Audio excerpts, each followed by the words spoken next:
Hi, Manly. I did not hit her. I did not. Hello, everyone. My name is Nopeta, and I write games for fun. So what are we doing today? Well, today we are going to be working on the brand new Wolf, Sheep, and Shepherd name. I'm going to butcher the pronunciation of this. Iuducis Lux, otherwise known as the Judge's Light, because the characters are judges, and I spelled it in fucking pig Latin. Why'd I choose this name out of all the other suggestions? Because out of all the other fucking suggestions, they were really long and not very punchy, and I needed something. And I sat for a solid about 20 minutes with a bottle of Canadian whiskey and thought on it. And I thought hard. It kind of came to me in like a stupor. I'm like, I know what I'm doing now. So, what's changed so far? Well, of things that actually I don't need you anymore. Of things that have changed, if we scroll down a little bit here, most of these have gotten an update. Humans now have a D6 starting in everything. The main difference is that youths only have 10 starting XP with no XP deficit with 3 skills. Humans just get a little bit more skills than everyone. We scroll down here. Actually, fuck you. Lamia have no starting experience, but they got their XP deficit lowered again. Low skills, same average. I kind of gave up trying to balance it. If I could show you my notes, they are schizophrenic of me attempting to make it work, and the equations gradually got more insane and more complex of trying to justify values without proper valuations.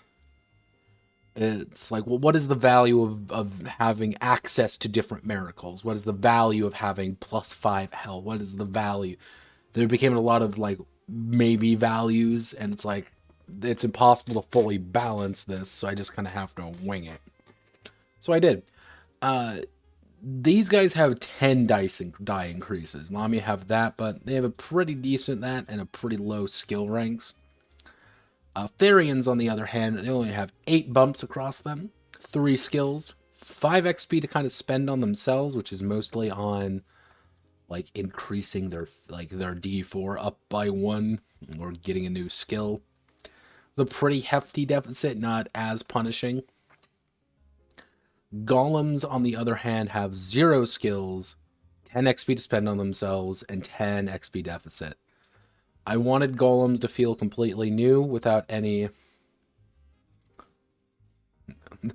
I wanted them to feel good as a character race, as a anima type, I should say. Pretty much, you need to get that much XP before you actually get it again. So pretty much you have to spend that amount of XP to get it, but in exchange you're playing a stronger character. For example, again, like, golems are the only character that can technically get a D20 in an attribute right off the bat, and they have a D20 right off the bat in one attribute, depending on which one you choose. Some of these can be pretty silly, and that's the point. So their deficit goes entirely into that. Like, Lamia, they have a really good line of attributes, so they cost quite a bit, and their 2 miracles, pretty much spell schools they have access to, Flesh and Blood, are also very good at doing a lot of different things. The problem is, it costs quite a bit to start improving your character differently. And this is on top of wounds. Yeah, if you want, honestly, if you want to min-max, like get the ultimate min-max, probably golems would be your best bet. Golems would be the ultimate min-max if you know exactly what you want to do. They even have the most default health. Because if we go down here, I did say fuck it and kept the healths the same. Therians, actually no, Lamia have the lowest like average of health. On average, their health is going to be something more along the lines of at least 8. At most, you're going to have about 24. However, With humans, your lowest is going to be 13. 4 plus 4 plus 5, it's 9. I mean, if I can count, it's going to be 9. That's going to be your absolute lowest. Actually, no, it would be 12. Actually, it would be 17 now. 17 is your lowest health you can actually get as human. Because 6 plus 6 equals 12 plus 5, 17. You're almost as strong as the strongest Lamia. Lamia, like, vampires are like, oh wow, we're really cool because we get a lot of options. You just suck at fighting. You are very fragile. But you make up for it. And raw health golems have the highest advantage as they have an average of 34 to 50. However, the average is more 34 with one of them being able to hit 50. Like, they're very tough. But you also have 0 skills. So unless you're doing your one specific thing, you're going to fail at it.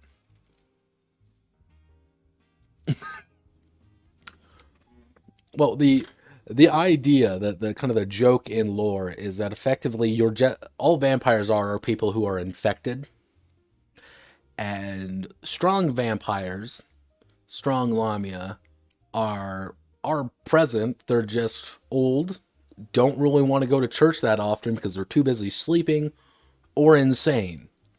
The ones that you're dealing with, like, you're relatively young vampires. You haven't really developed all your powers yet. You're not really that cool. You're literally just a fragile albino person with the power of, anime blood magic. You stay behind the scary people, but if you do get close, then you can start doing some damage. Because they are actually the only one of two that get the ability to reattach limbs quickly in the old system. So Lamia can actually heal you at like 2 ranks of miracles, which is very easy to get. The problem is, like, they have to, once you build up, get enough XP for them, they become very strong. It's getting to that point, which is the problem.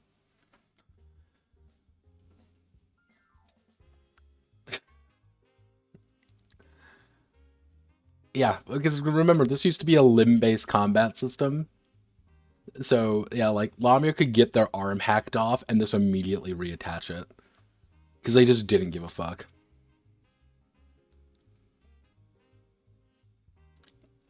Yeah, probably, like, just straight up the strongest health-wise.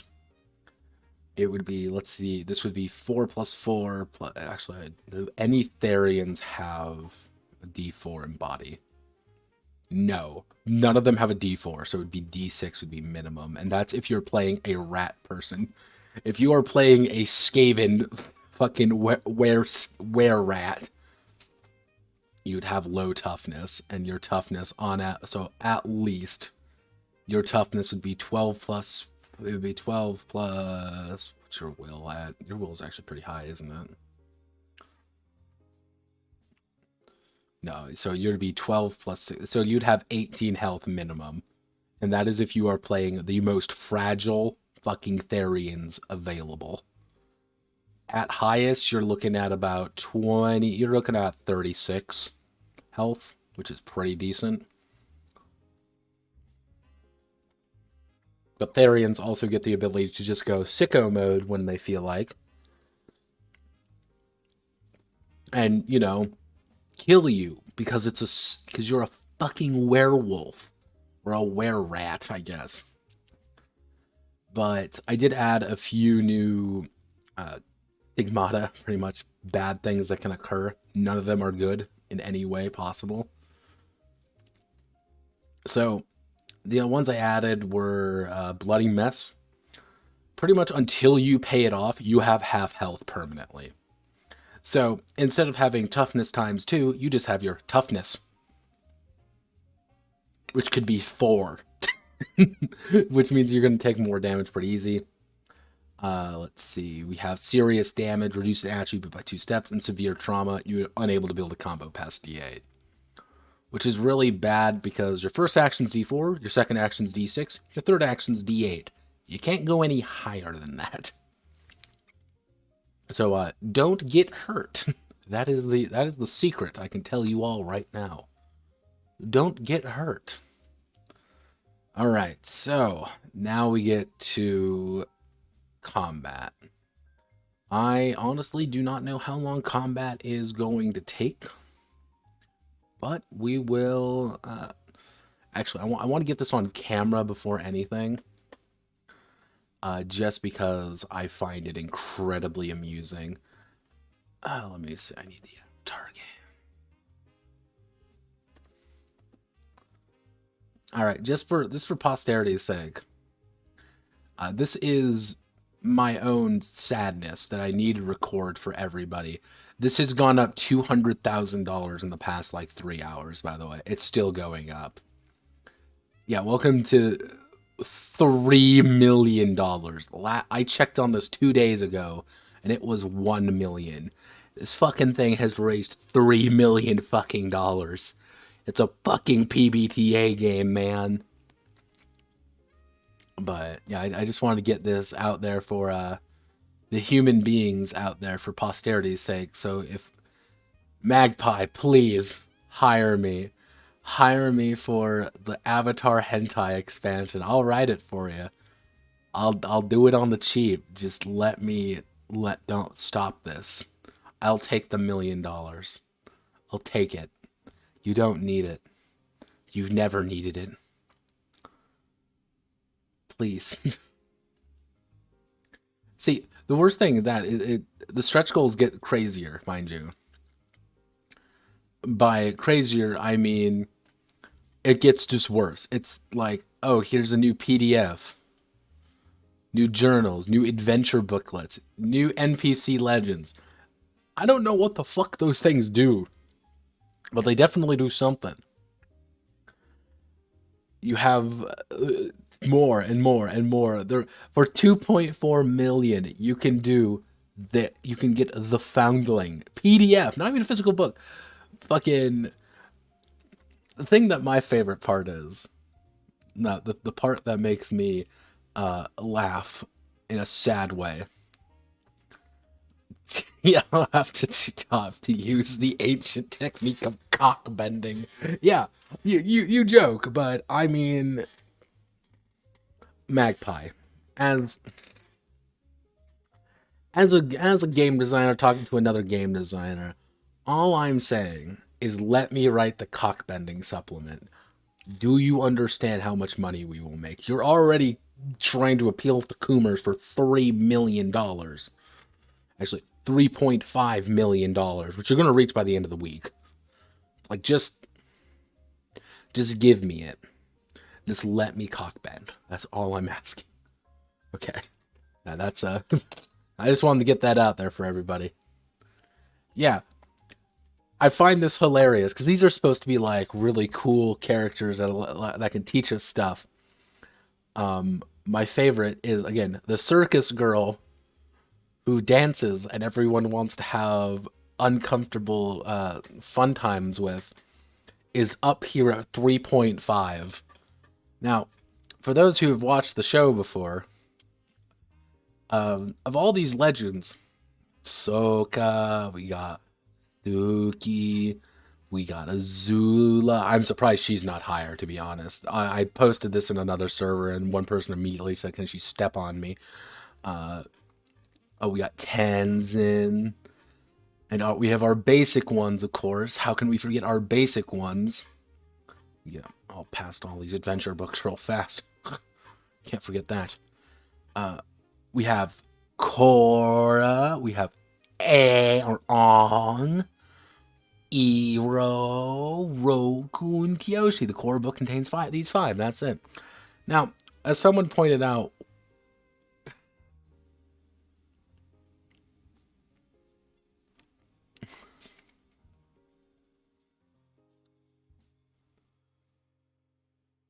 now, the problem is, they're missing a character, actually. A character that everyone was like, why aren't they there? And she's right here. Toph isn't here. a fairly major character among both of the major mainline shows is not present at all. Someone who was a legit... No, that's a weird thing. She's not. They...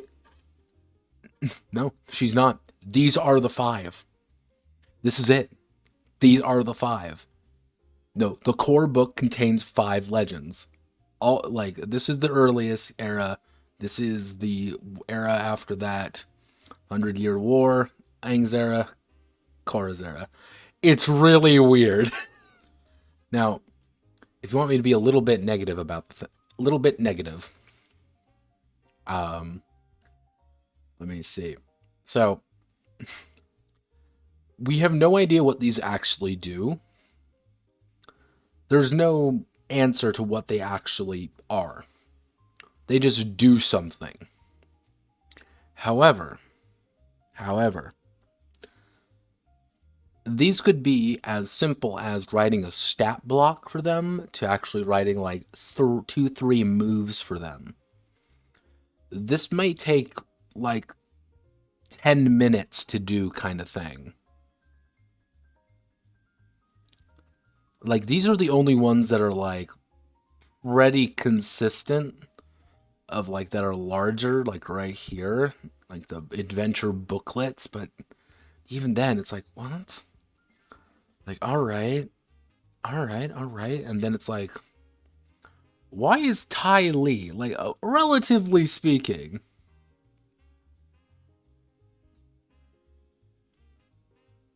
like, that's what I'm thinking the booklets are. They're literally adventures. I don't think Ty Lee here. I do not think this is a real stretch goal written by a human being. I think this is a stretch goal that a bunch of people sitting around a table being like, fuck me. We have reached how much money? 3 million? Aw, man, what do these fuckers want? Like, what characters do we have? How about the one they want to, you know... And then, from the corner, one man, his hand firmly in his nether regions, twisting his laptop around, his fucking tiley porn on his computer.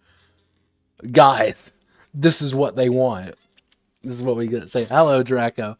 Yeah, I just wanted to remind everyone, for posterity's sake, that this fucking thing, over the past 2 days, mind you, this Kickstarter has been over for 4 days now, has raised $3.2 million. 3.2. It has raised $15,000 as we've been sitting here.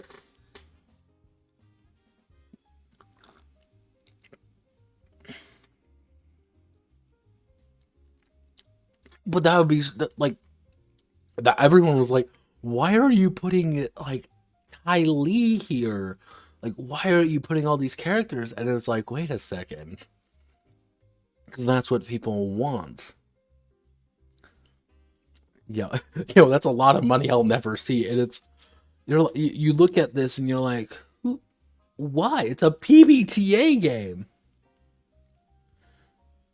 It's a PBTA game. Draco, what did you expect? It's a PBTA game. It's like not even a particularly like inspired one. That's the worst part. Like, it's not even like a super inspired PBTA game. Like, its one gimmick is the balance mechanic. Let me see if I can actually bring that up. Okay, yeah, here we go. Like, this is the gimmick.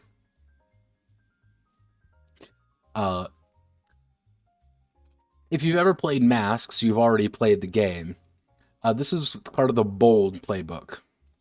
This is the gimmick right here, is the idea of balance. And these affect some of your rolls if you are out of balance or in balance.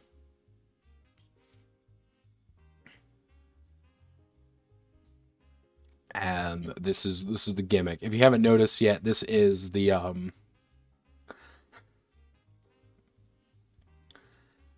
this is Soka's playbook. This is Soka's thing, and you have one set of stats. That's your options, because character creation is a meme, and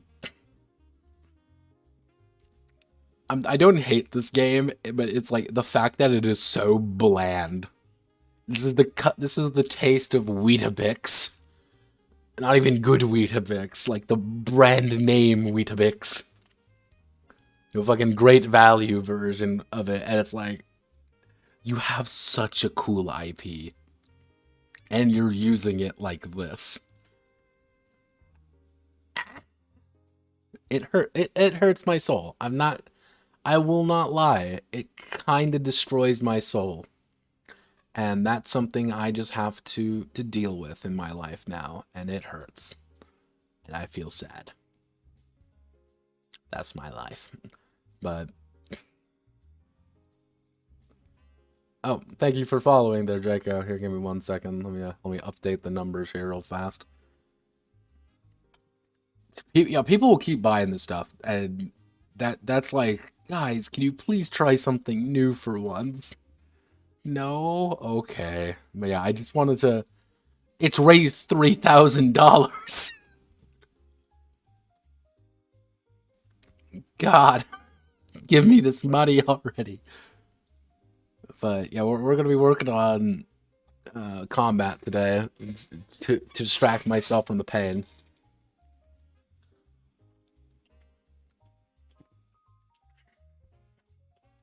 Damn straight. If I... And I've told people this repeatedly. The second I become super rich and famous, fuck all y'all. Just fuck it. I'm riding the gravy train to millionaire status by doing bare minimum work. It's gonna be great.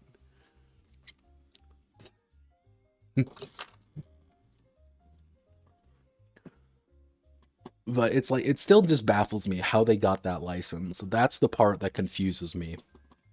Because that license, I wouldn't think it's cheap, but...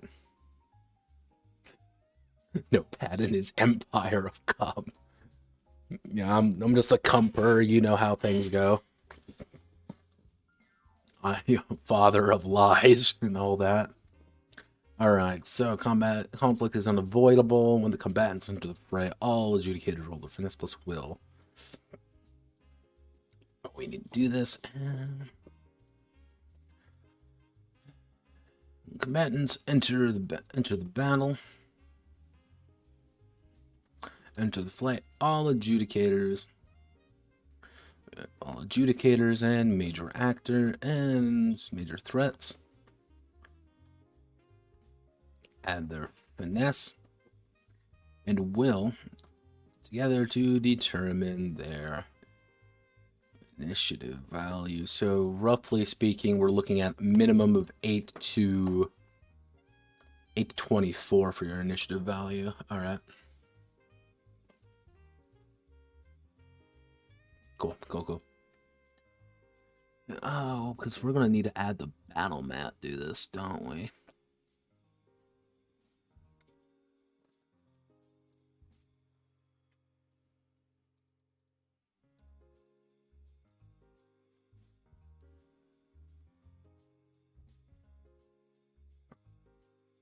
Oh yeah, no, honestly.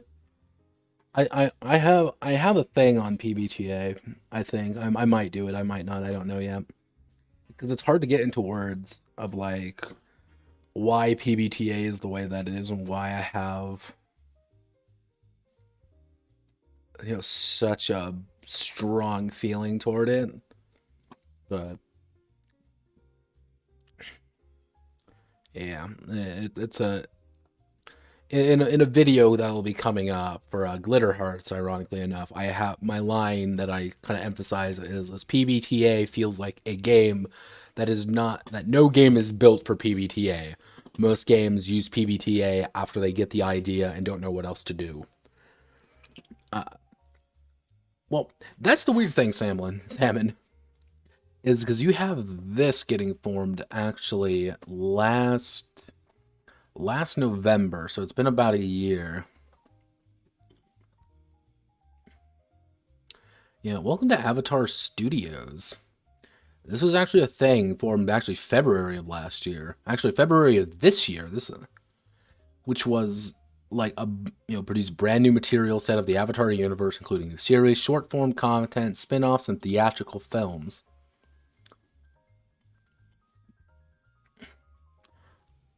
I think somebody said, I think somebody at a meeting there said, we need a tabletop game, and they looked for the cheapest, easiest, and like pitch-worthy person to give that license to. And I think Magpie did a really good job of pitching themselves and very little else. And I find that very fascinating. Alright. When the combatants determine their initiative value. Actually, we can do it. We don't want to do initiative, because that's not really...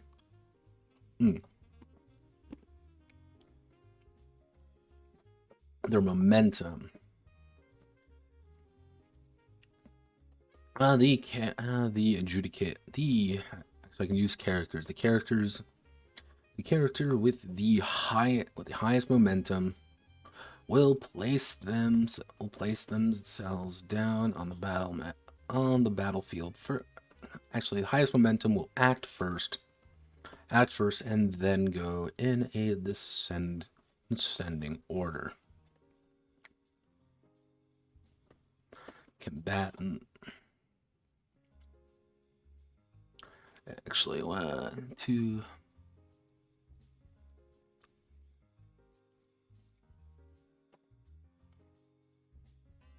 So, went to characters, act on the same value.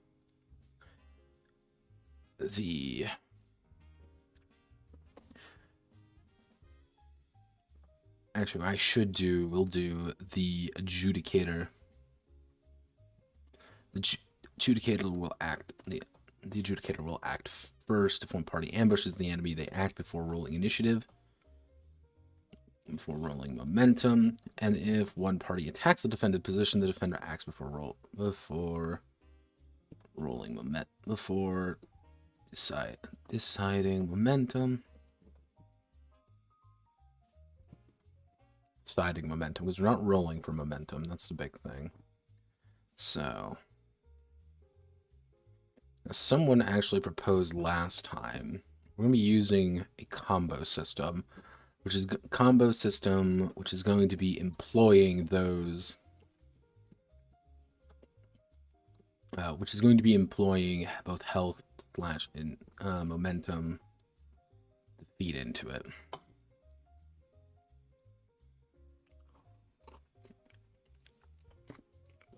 But I'm fascinated where that Avatar game goes. I honestly am, because at best it's already in the top 50 for the highest grossing tabletop Kickstarters of all time. It is already up there in the top 50, which is nuts. And I know by the end of it, I would say by the day 15, mark my words, by day 15 they will have reached 5 million. Easy. With 10 days left, I would say they'd hit about 8 million. That's my guess. I think that Kickstarter is going to raise $8 million. That is going to be my guess right there. I'd put money on it, but I'm not stupid. When two characters act on the same initiative value. Before deciding momentum. Okay, so what we need to do is first take everything here, and we're going to put it up here. We just need to save that for right now. Including, yeah, we don't actually. Actually, you want to know what I can do? We're going to do this the really jank way. Been a while since we've done this, actually. We need to start a new document. Yes, I want to create a shared folder.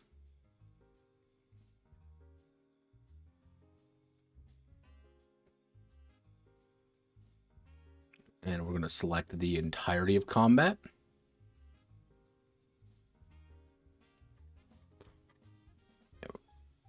I'm going to select everything in there, paste it in here.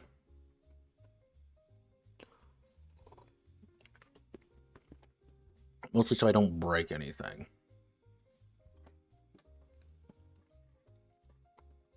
Because I have a strange and beautiful feeling something is going to break doing this. So, alright.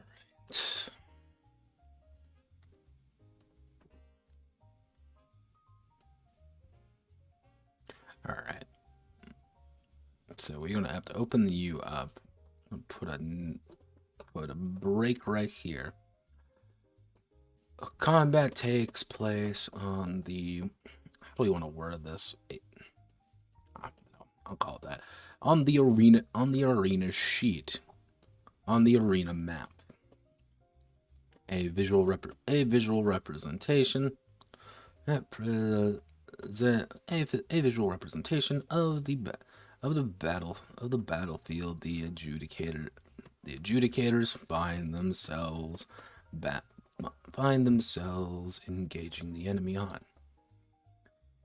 the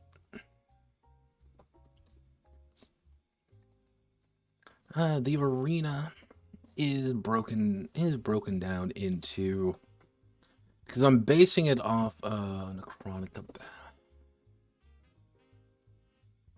Technically, I'm going to be basing it off of the Necronica sheet right here, which is going to be the same idea. I think something is going to break. Yeah, it's pretty much what I want this combat to feel, is get that same idea of DMC, Bayonetta, all those kind of combat systems, are very aggressive, very quick. However, the way I was doing it before was entirely theater of the mind, and because it was entirely theater of the mind, I was losing something of that kinetic feeling. And after watching a frankly absurd amount, a frankly inhuman amount of Devil May Cry content, of learning the ins and outs of DMC combat systems, of learning about every single character action game I fucking could. Distance is important. You know, the fact that positioning means something, and you don't think about that when you're playing it. You don't, you know, you're just kind of going in there, you're having fun, you're slashing things up. That's you're too in it. But I took a step back and I kind of took my own advice and was like, okay, let's really break this down on a scene-by-scene basis almost. And if you notice with any of these character action games, distance means a lot, and the idea of like jumping around, moving around, dodging enemy attacks, going in for the attack, learning to back out of an attack, going high, going low, making options. I was like, I get it now. So that's what I'm actually basing this off of, and I think the Necronica system is the only way I can do it. Originally, I was thinking about using the Shinobigami Velocity system. Do not look there.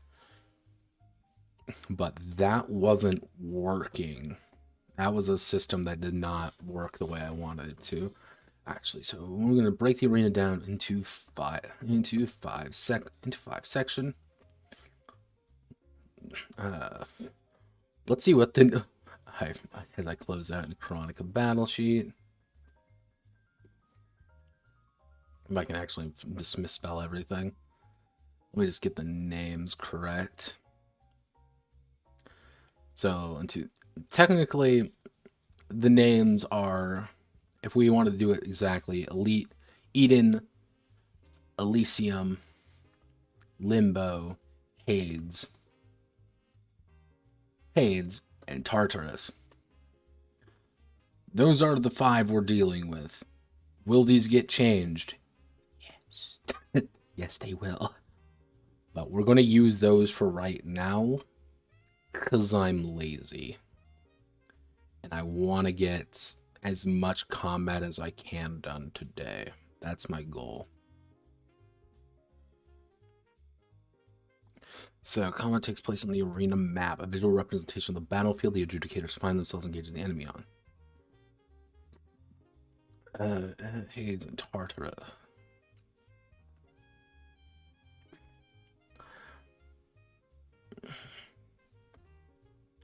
Objects and features of the battlefield may be present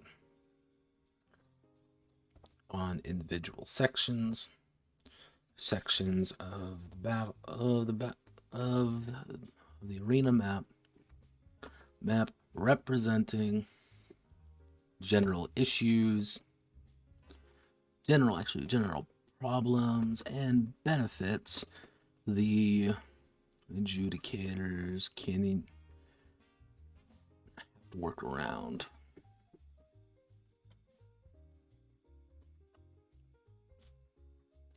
Okay. Now this is where things are going to break. So if we're going to put you here, then we have to scroll all the way down. You didn't get added in. The arena of the supernatural. There we go.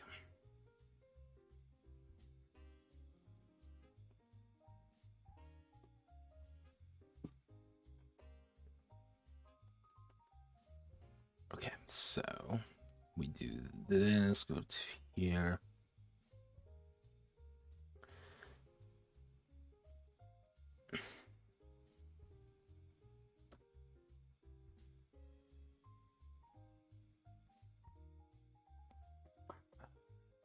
We want to put you there. Take you out. It could be as mundane as a parking garage or as fantastical as a twisted realm of the Fae. And creating an arena. Actually, we want to do right there.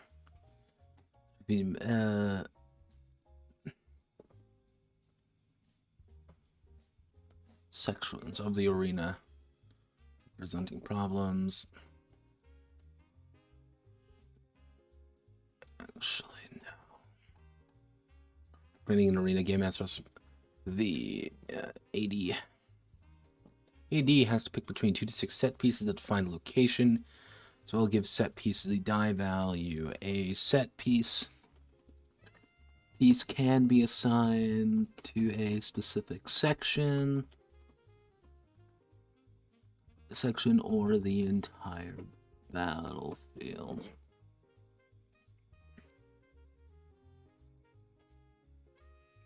All right. So if we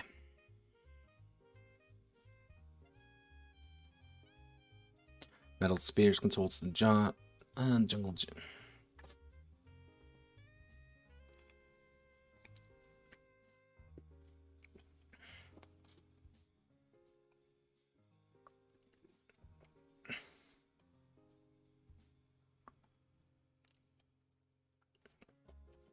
Located in Limbo and Hades. Actually, we can do is moving into Limbo and Hades. It's more difficult. Miasma, entire battlefield. Actually, entire arena. I mean, Metal Spears. Where would the Metal Spears be? They wouldn't be in the Thorny Vale. It would be in, we'll call it, present in Elysium. Present in Elysium. There we go.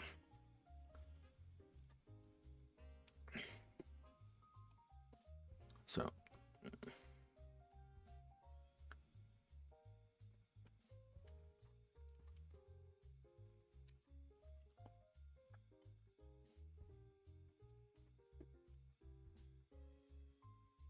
We can put you right there. Arena of the Supernatural. See you later.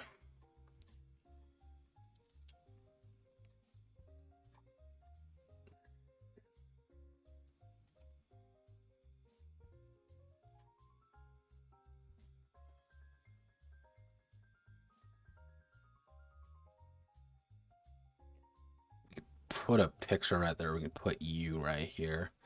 So side note, aerial combat. So we need to fix this note.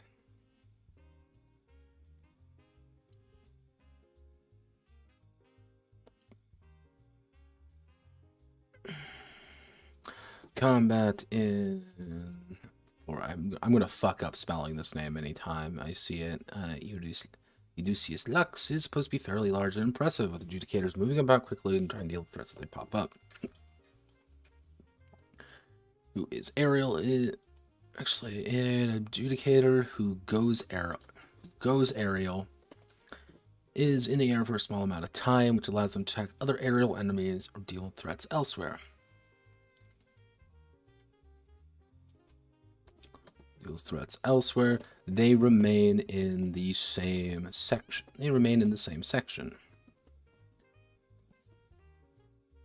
So there we go. They remain in the same section.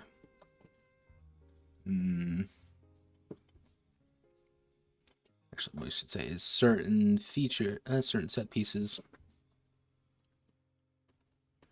may exclusively be able or be triggered by going aerial. Because we're gonna integrate aerial combat into the meat of the game, because that's fucking cool.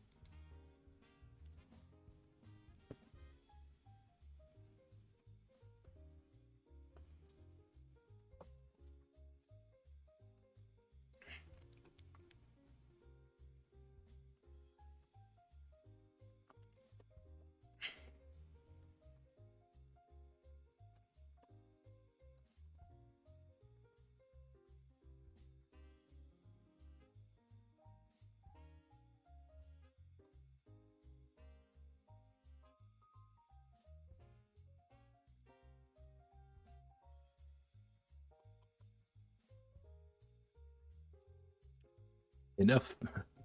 What's ops and tactics? Well, little Timmy, let me tell you. So, okay, you need to get fixed now.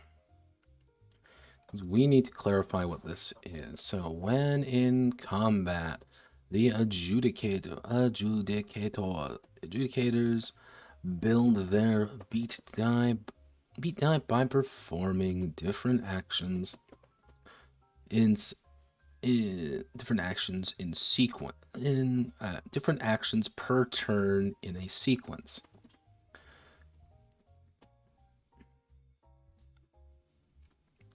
All adjudicators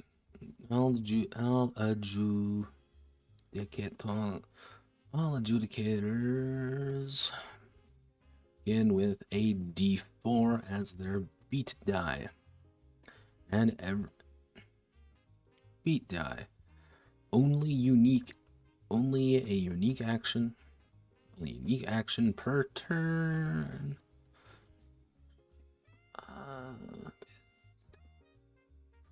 By one step for the next action.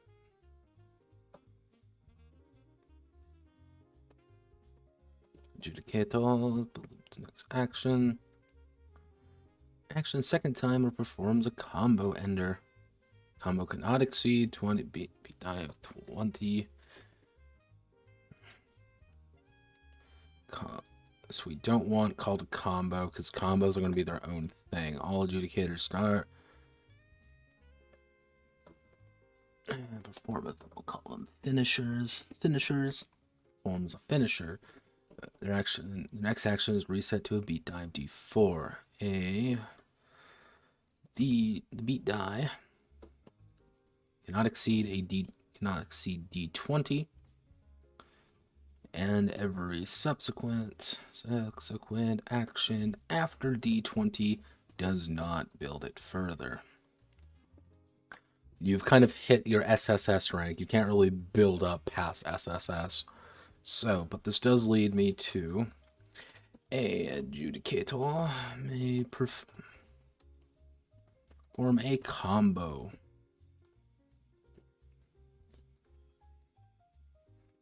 May perform a combo on their turn as well.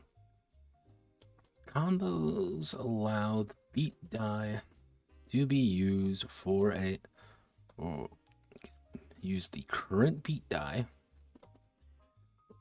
Combos allow the current beat die, if I can spell correct, beat die to be used for different actions on the turn.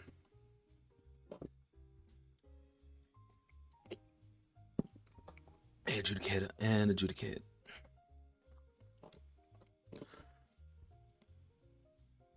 As well, combos allow the current beat die to be used for different actions on the turn. By spending 3 momentum, three momentum, or health, or conviction, footnote, or a combination of both.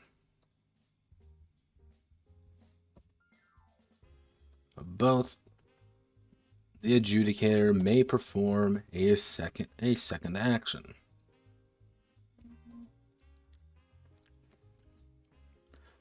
This does not build the beat die by another step. Actually, they perform a second action.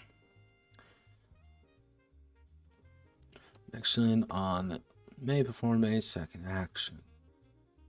So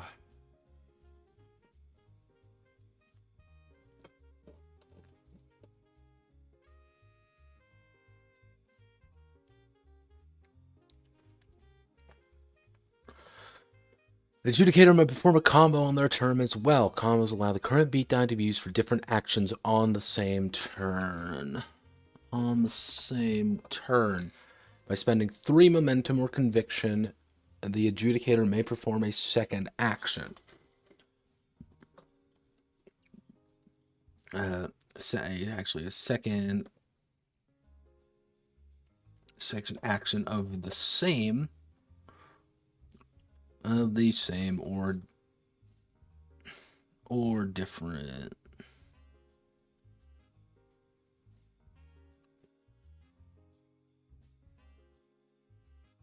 So this would be God, how do I want to do this? Pretty much it would be, you can either do the same thing or do a unique action, or just do another unique action.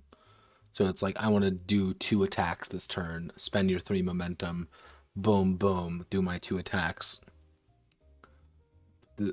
But you also go against kind of the flow of things.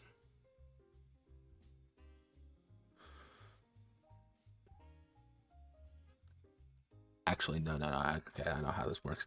The adjudicator may perform a second action of the same. May perform a second action of the same type, or a different action, or a different action.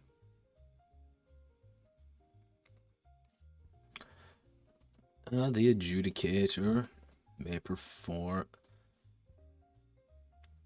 when that has completed. The combo may continue by spending 6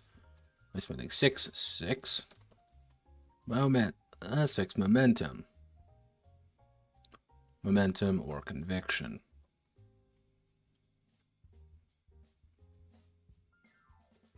To perform a third. All combos may only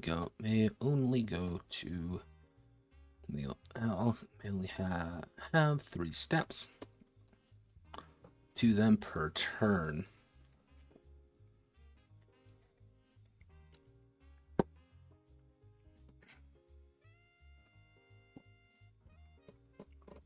But remember, you're always using the same beat die for everything.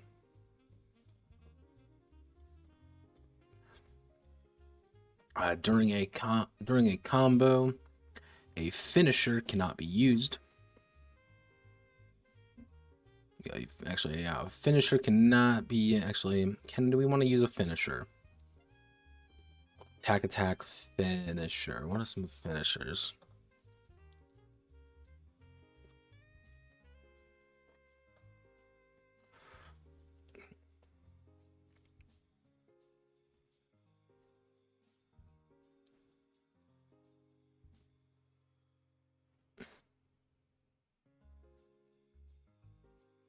Yeah, I'd say that's fine.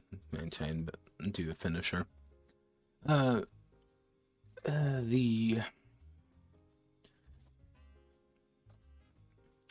may include a finisher of their choice.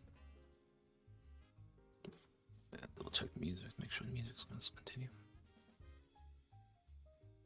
Yeah, well. The combo may include a finisher. May include a finisher, but will immediately end the combo. But will immediately end the combo. The next turn only builds the beat die by one step. But all the unique actions used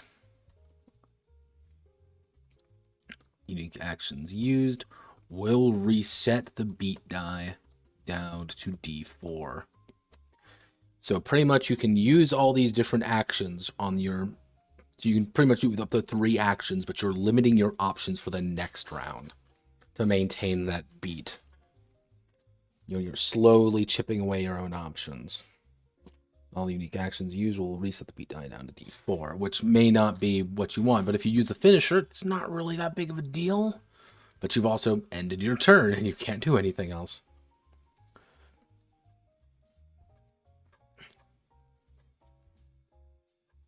But maybe that's the... But perhaps that's the point. Maybe you want to do that, because you do that...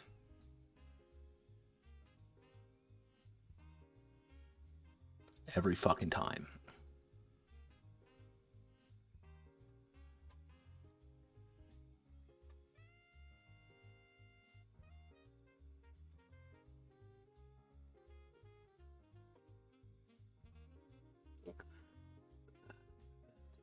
Fiction.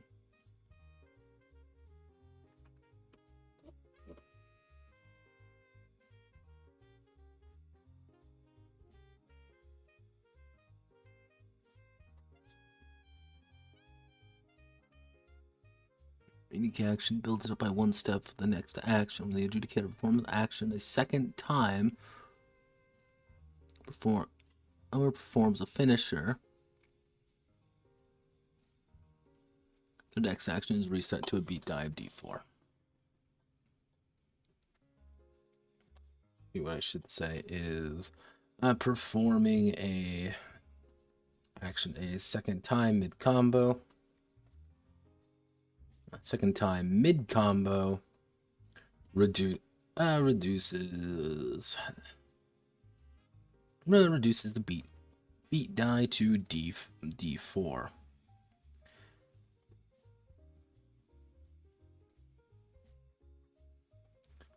Performing an action the second time mid combo reduces the beat die to D4. D4 also mid combo.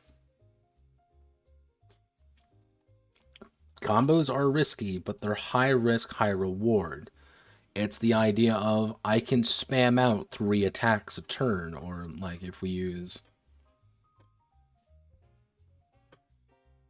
It's I can attack 3 times. I can brace 3 times if I want. I'm burning away all my health and that, but I can do it. But if I were to brace again, I'm going to lose everything. Or like execute, but like triple executing at D4 isn't really useful. So you want to build that up. If you're building that up, it's, okay, I can't go aerial now. I can't refocus now. I can't shift now. I can't use tactics now. But now I can do a triple execute kind of thing. So that's how I'm seeing it.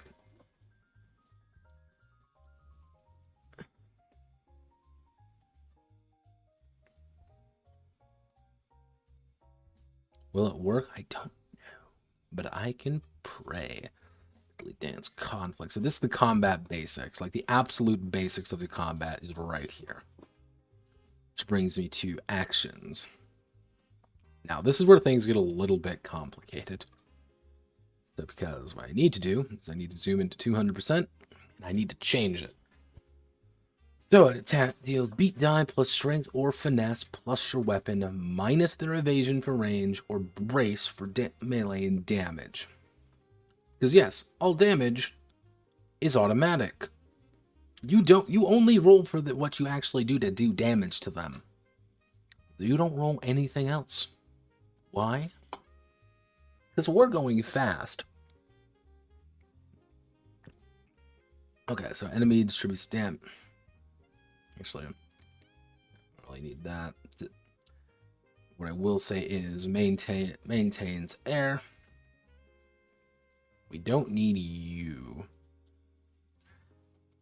Actually, what I can do is melee attacks only affect those in the same section. Range attacks can target those based on relic size. So pretty much, you can actually get some range on your on your range attacks. You can get that. That's fine because the bigger your weapon, the bigger you can hit people from. Brace. Brace automatically consume when a melee attack connects. Creation. Add a beat die to a combat miracle. Put a note there. Spell destroy magic circle / combat miracle creation equal or legal to the current beat die. Disruption. Roll beat die plus will. They lose the combo. Actually, they lose their beat die.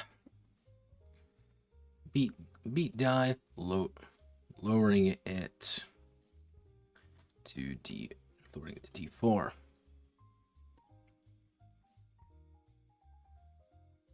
Disruption is not fun. You can pull disruption multiple times, but what I'm actually going to do is I'm going to put a footnote in there saying, if performed and failed mid combo,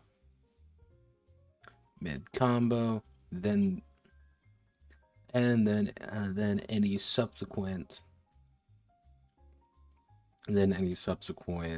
disruptions, then any subsequent actions are at D4.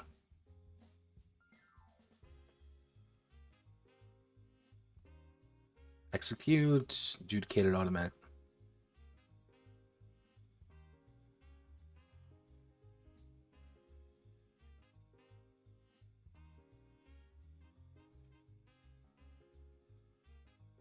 Actually, so we destroy a minion of lower beat die value.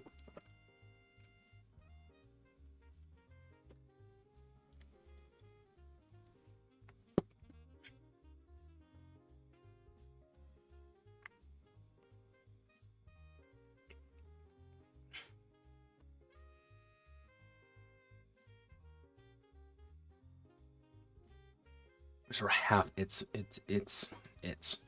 restore half its value in conviction. So that's how you can heal. So you want to quickly execute. So minions on one hand are very valuable because are dangerous because they provide a constant source of annoyance at the end of a turn because they're always going to be doing their one thing at the end of the turn. Anyone in the same zone as them are going to take whatever their beat die is. It could be like D4. And also the big thing is every time you execute them, you restore a little bit of health, but only if you execute, not attack them. So you always want to execute. But if that guy has a D12 beat die, you may just want to attack him because if you hit him, he's going to die. So it becomes kind of a back and forth of, do I want to burn my attack to get rid of this person? Or do I want to wait until I can build it up to execute him for a lot of health? So we want to do leaping upwards. Does not perform an action to maintain.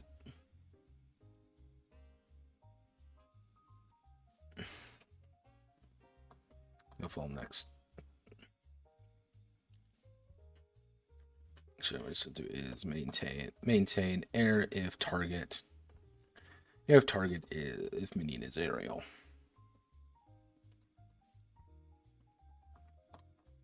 Vid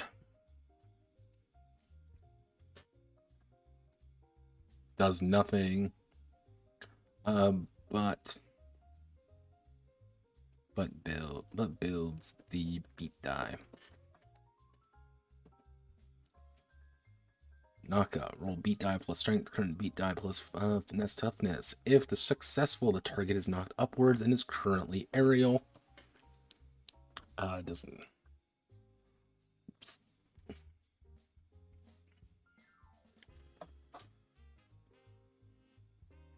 What I can do is I can add a new one called Crash. Roll beat die plus strength. Roll beat die plus strength versus targets.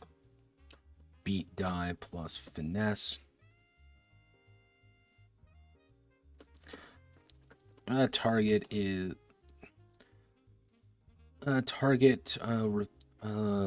loses aerial. Yeah, loses air. Loses their aerial bonus.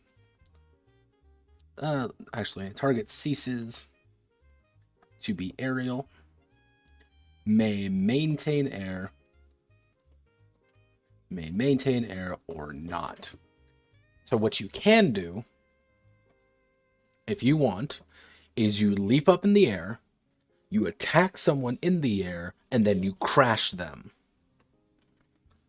So actually, if successful, target may maintain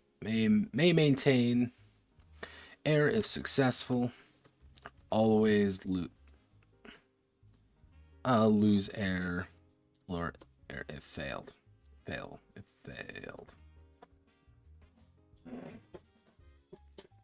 You jump up in the air, you slam them once, you kick them back down, you stab them again. Or it's the hit aerial, start punch them a few times, next turn rolls around, you're still aerial, attack.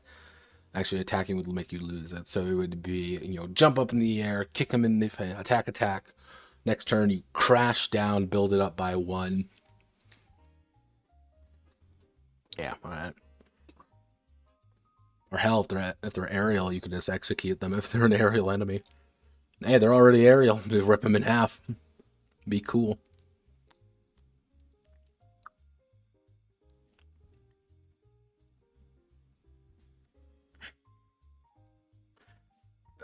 Go aerial. Knock up. Beat die. If successful, target is knocked upwards. It's currently aerial. Refocus. Build beat die plus faith plus will. Actually, refocus. Roll beat die plus faith or will. Add that much momentum.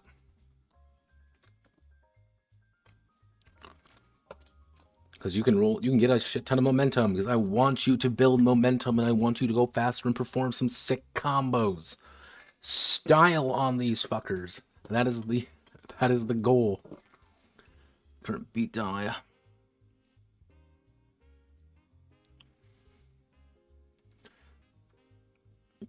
I have to move a target toward a set piece. Actually, what I should do. Shift.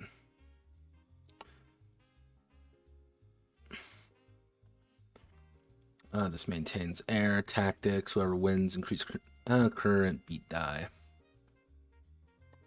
Beat die. Die increases by a step, and we want to add in one more. What actually we'll actually add in just fucking.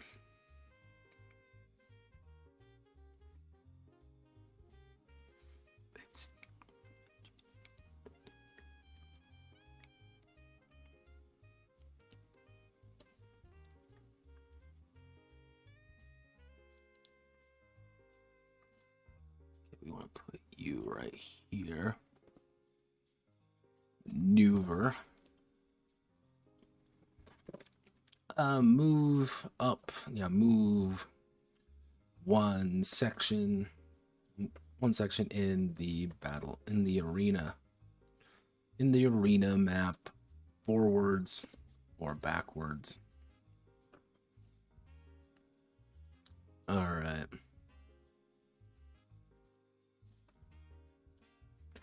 So, finishers are actually combat actions, spell, maneuver.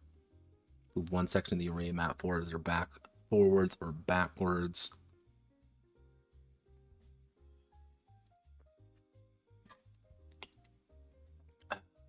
Do we allow people to... Let's ask the consortium.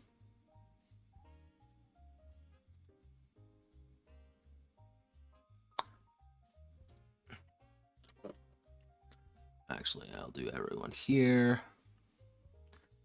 Add everyone here. Aerial dashes. Aerial dashes. Yes or no for a stylish action game. How many statistics does this game have? Raw like attributes? 6. Actually, 1, 2, 3, 5. It has 5. This was it.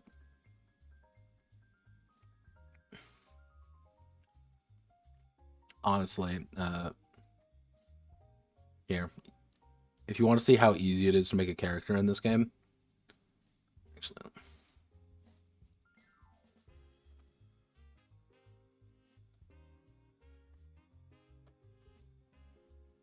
I got one yet. So let's just make a character real fast. I'm going to make a human. Actually, no, I'm going to make a golem because golems are fun. So I'm going to make a golem. His name is going to be Father Gregory. And he has a faith of, and I'm feeling he's going to be a crusader. I think he's going to be a crusader golem. He's a tough motherfucker. So he's going to have a faith of D4, a finesse of D4, a strength of D4. He's not actually that strong. He's just tough. He's a toughness of D20 and a will of D4. He has 0 skills, so we don't have to think about that too hard. And 10 XP. So we'll probably burn a lot of his XP buying that.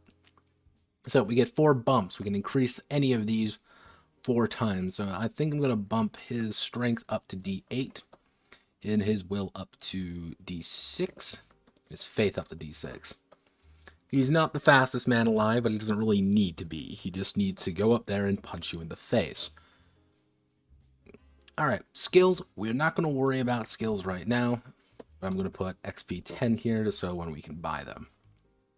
How much health does he have? As health, he's going to have currently 50 health because he has a D20. So 20 plus 30. That's it. Alright, we don't really need to worry about any of these right now. I'm going to be fixing relics on Monday, but we'll make a sample relic right now. I'm feeling that he needs to be our tough boy. So we're going to give him relic armor. And we're going to give it...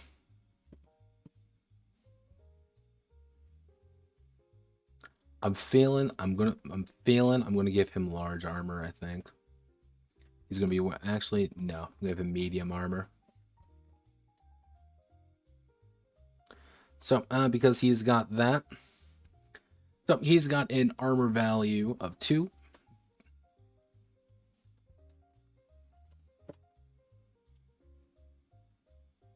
Now we need to give him a blessing.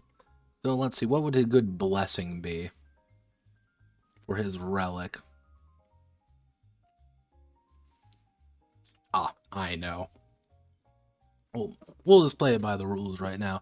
We'll say Protection's Grace, in which everyone in the same zone same section of it as him gains his armor value. Pretty much everyone is not taking 2 damage. I'm probably going to be changing that. And since we want to make him pretty simple... Hey, Pig, how you doing? Let's do a quick... What would be his ideal? No, the 2 who 1 is done, actually. I actually wrapped that up. This is Iuducis Lux. It is Devil May Cry meets Metal Gear Solid Revengeance meets, I guess, Catholicism, but anime Catholicism.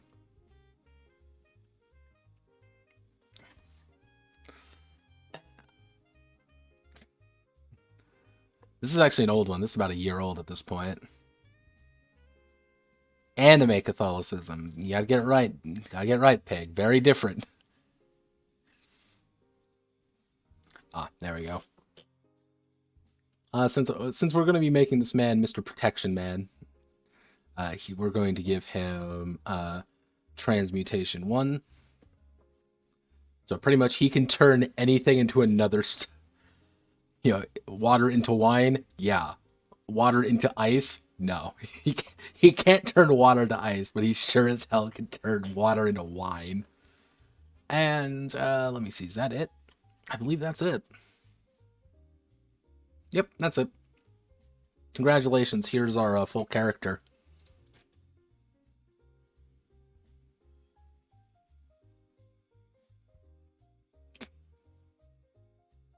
Royal Guard! Royal Guard! Royal Guard! Yeah, don't worry. I will be ruthlessly referencing DMC stuff in the miracles section. Hell, Dante does make an appearance. I believe in the sword. Not the miracles of sword. Where are you? Ah, yes, right here. Yeah, he does show up in the miracle of breath, actually. Which, mind you, like higher length total you do get at pretty much miracle of breath 5 total concentration.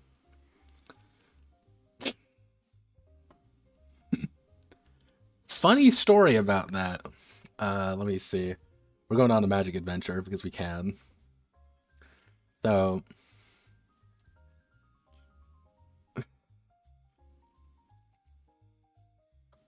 welcome to my YouTube channel. Also, I don't know if it's any of you guys, but this guy's commented on like every single video of mine today. It's great. We want to do wolves. So, if we pop open wolves here,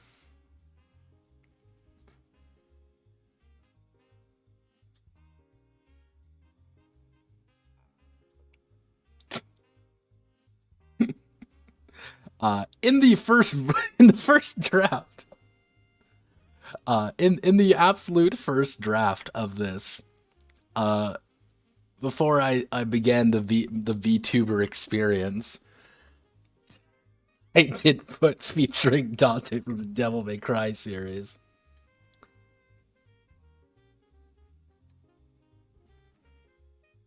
Yeah, I might add that as like a secondary option because I want this to be playable by like if you want to do this, cool, go for it. But yeah, no, that is like congratulations, we have made a full character. Father Gregory here is pretty fucking awful when it comes to actually fighting, but he doesn't really need to fight. He just takes it like a champ and he punches you straight back. And pretty much he wants to stand guard and he has the ability to transmute things. That is his thing. If I were to spend his XP, it would probably be almost exclusively on some skills for him.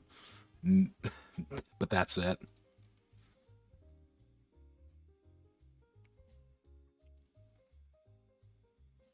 Yeah, he is quite the tank. That is actually the most health you can get out of base character.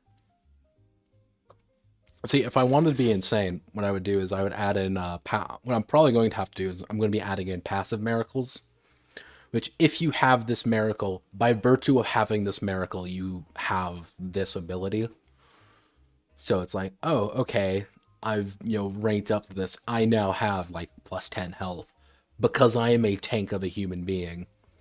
The problem is, only humans can take natural miracles, but everyone else, like all the Therians, have to take either the miracles of beast or the miracles of nature.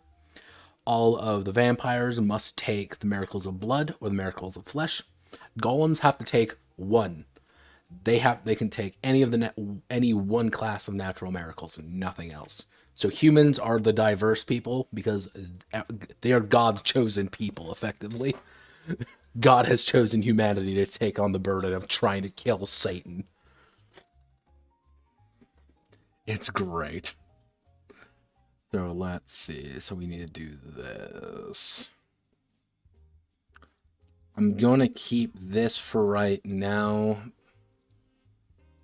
because I'm not entirely sure if I want to do combat miracles, because combat miracles are kind of in a weird place. On a fly, dedicated move to escape combat, they'll have to roll their beat die.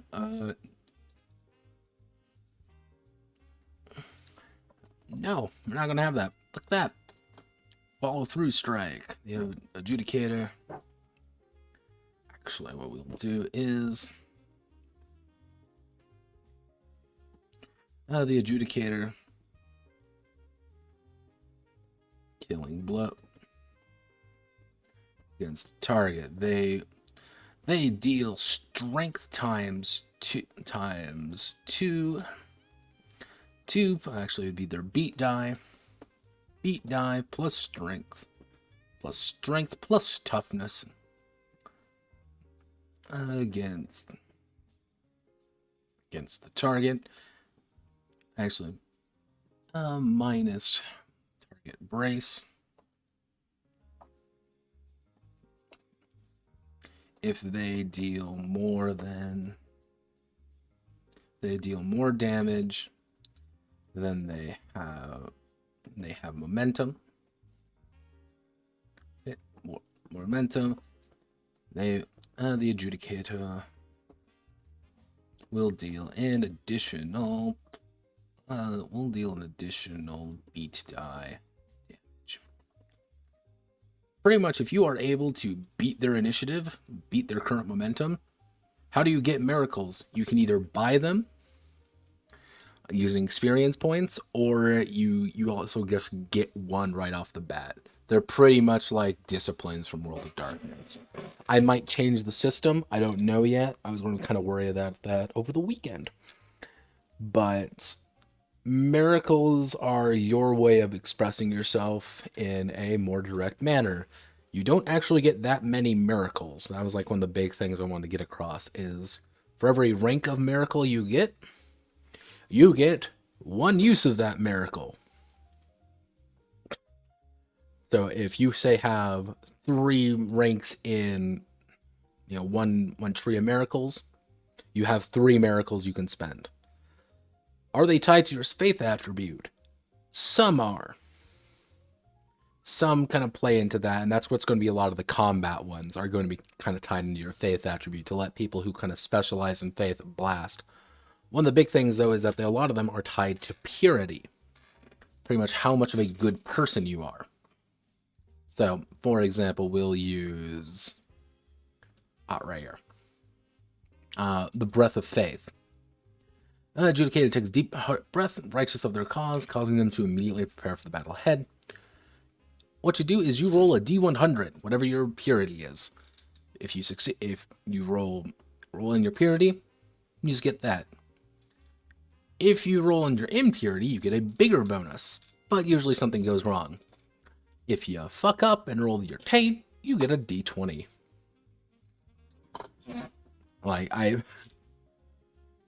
One thing to note here is I got completely burnt out on this project at this point. This was the point where I got completely burnt out on the project and I didn't want to work on it anymore. So this entire section is going to have to get an update. Because it's not good. To a degree, you can get back some purity by just being a good person. It's anytime you lose taint, you get purity back. Impurity doesn't make you a bad person. Impurity just means that overall you're more connected with the earth. A vampire can never really lose that 25 impurity they have. But it's not a bad thing. That's okay. It's alright. I might add in a way for like, hey, you can get up to like your full amount over time, but Impurity is mostly like a method for you to kind of represent being a good person over time and you being more connected with the world around you. Taint, you can actually get rid of. You can get rid of your taint. And the idea of getting rid of your taint is penance. It's penance. Or you make sure Sunday congregation goes smoothly. You know, you attend a midnight mass, you pray to our Lord and Savior, Anime Christ, and you hopefully things go according to plan. And make sure everyone shows up. That's the core loop of the game is midnight mass occurs, something is probably going wrong. Try to fix the issue. Okay, someone didn't show up to church. What's going on? Why didn't he show up? It could be something minor, or it could be something actually important. Hey, the Lamian families didn't bring their entire crew. What's going on? Or hey, half the Therian clan didn't show up, and the others didn't want to say anything. We have to go investigate now. Or hey, Mr. fucking Dumble, Mr. Wick and the family didn't show up. Yeah, half his family is composed exclusively of ghosts, but hey.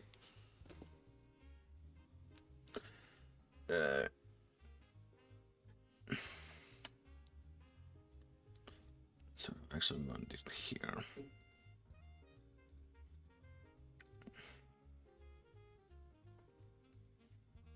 Ends their combo as well as combo with their target if they beat them in a. Fail to beat their beat is still reset. Unload.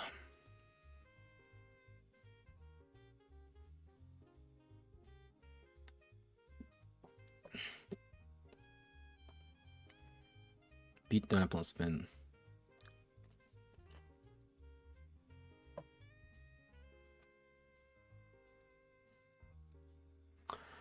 Until it is deals minus enemy evasion to all targets inside the section. So, what would be some more good follow-through actions? This is a combo finisher.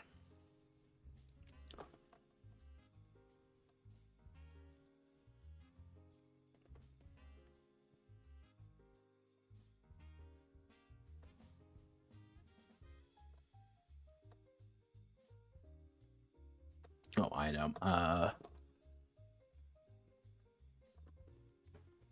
Absolute execution.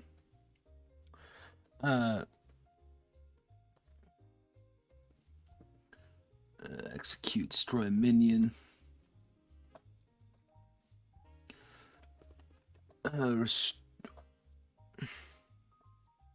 Restore its full value in conviction.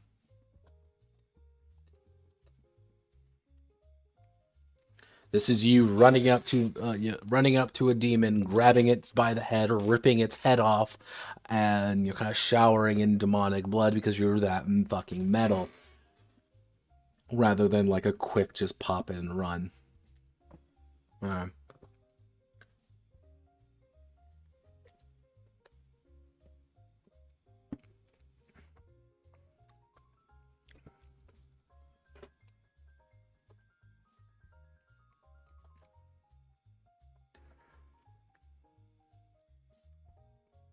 Actually,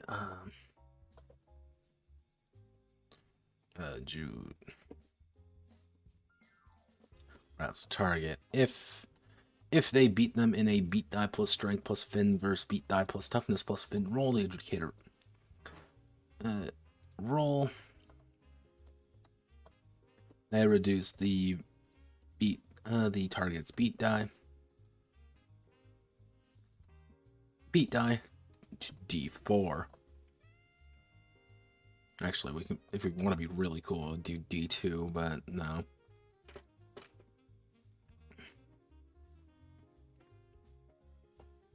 Okay.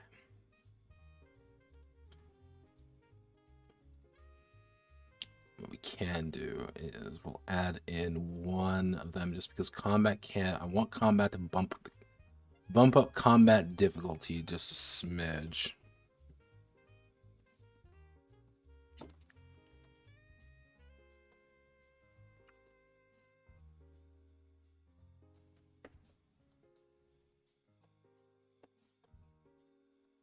Takes a deep breath.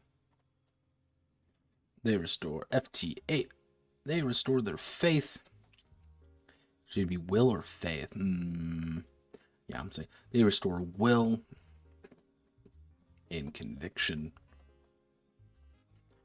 This is a complete finisher to all of your actions. You don't roll your beat die or anything. You just roll your will, which could mean 1, or it could mean, if you have really high will, 20. Or 12 even. Like, it could be pretty important, but... Alright.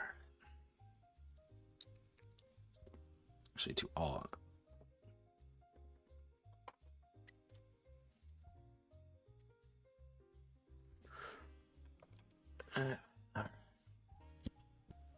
Okay.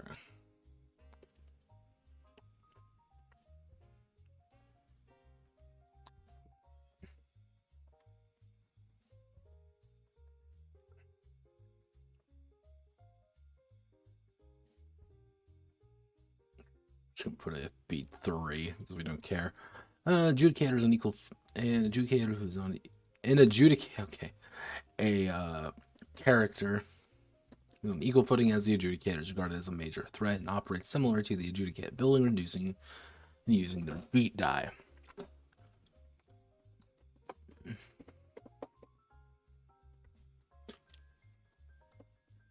They have similar attributes to the adjudicators. Adjudicators,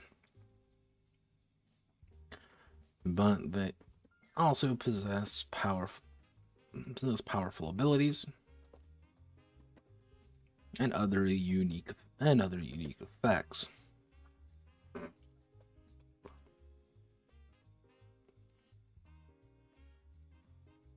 These effects and abilities. These effects, actually, these abilities.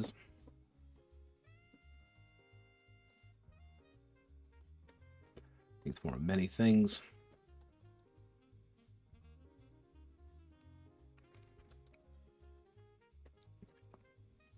Are the creation of set pieces.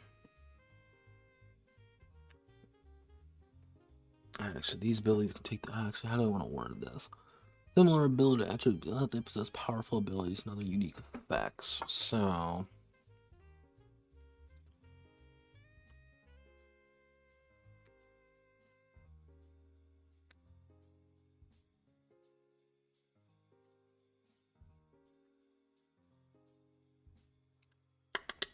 How do I want to do this?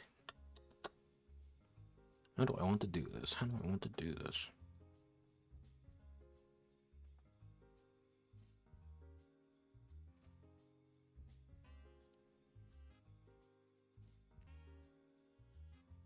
Featuring Dante from Devil May Cry.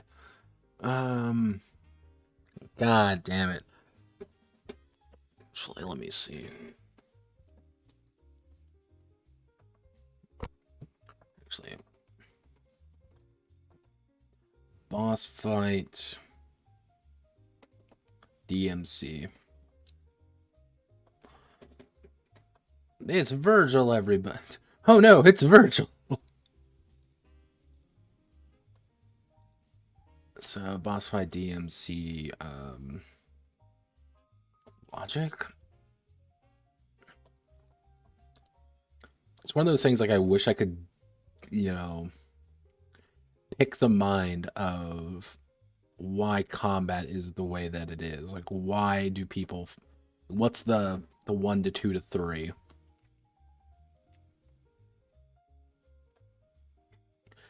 Because if I can find out the 1 to 2 to 3, I'd be able to actually boss design. Actually, boss fight design. boss fight design. Actually, we want to do maybe like DMC boss fight design. I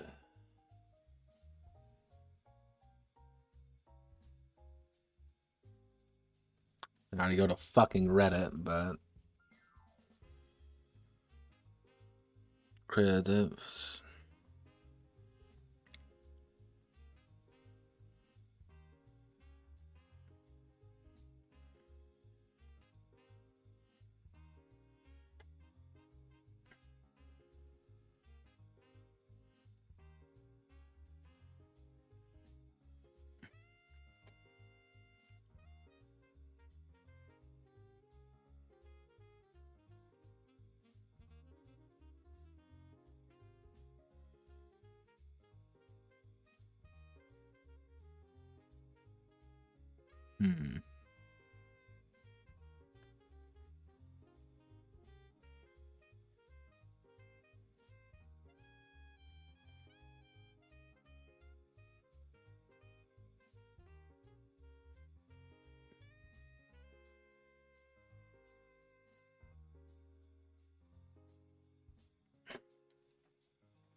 Please, let's do boss fight. Then let's do boss fight design.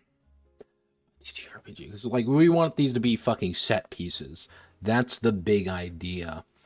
We want them to be these big old set piece battles.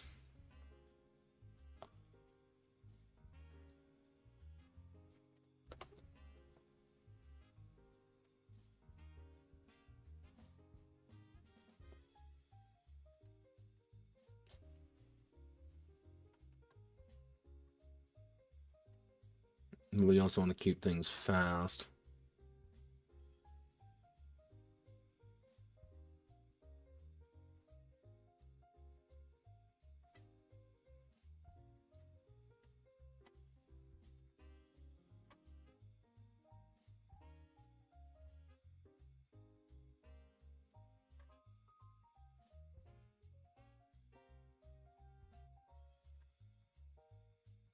Sure, reveal.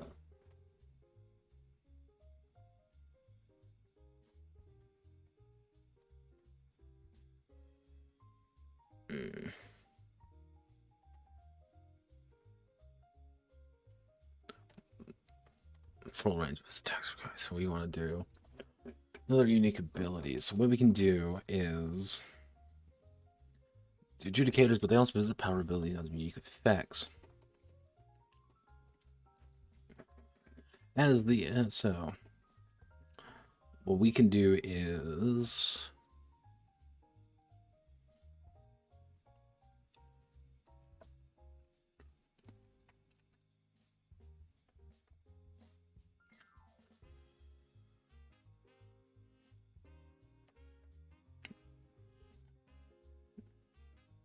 the fuck? What in God's name? Oh. Yeah. We'll ignore that. Ignore everything you saw on that page. It does not matter. So let's do, so we want to make, so, like,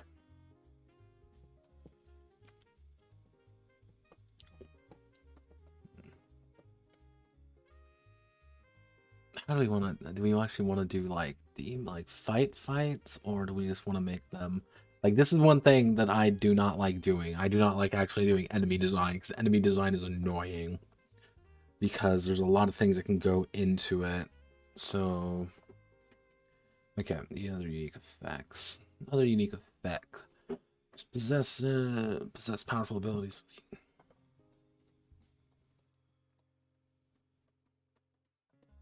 These abilities.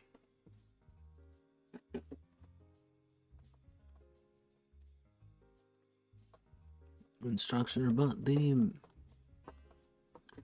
draw is that each ability is ranked with a die value ranging from D4 to D20. when the ability is used, the die is also rolled in addition to their beat die.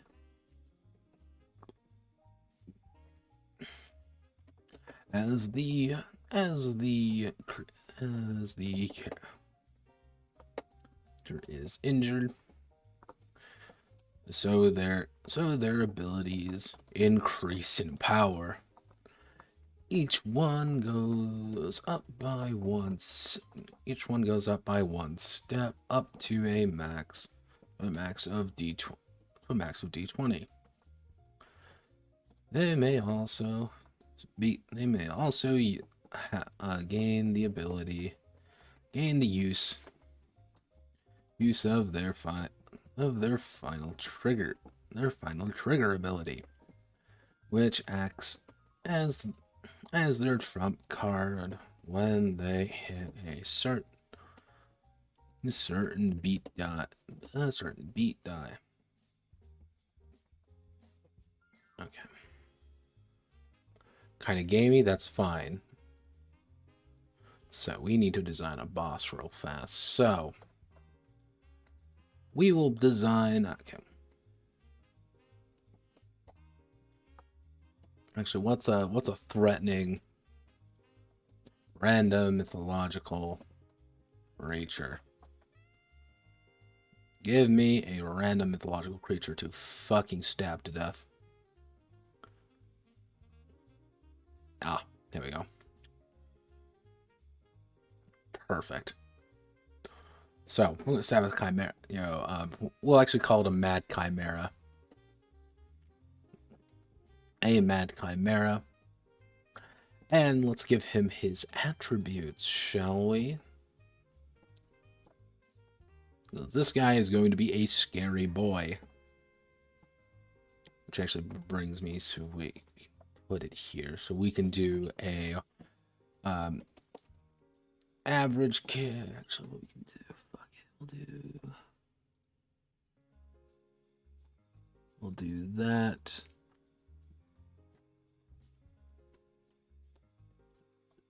Simple. Welcome to Game Design on the Fly. Otherwise known as I Wing It and hope for the best. Cause fuck knowing what you're doing. So we'll do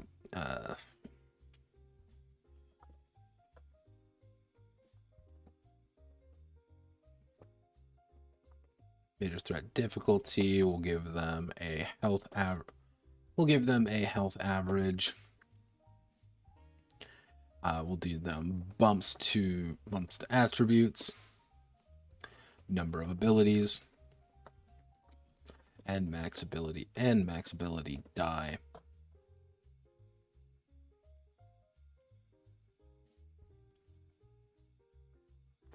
So, if I was a betting man.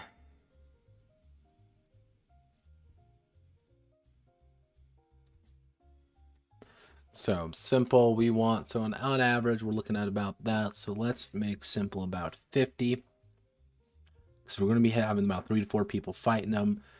And we can probably do increasing by 15 each. So we'll do something like, that's 25. Now, since we'll do 65, 80, 95, 100. That'll be 100, 110, and then 125.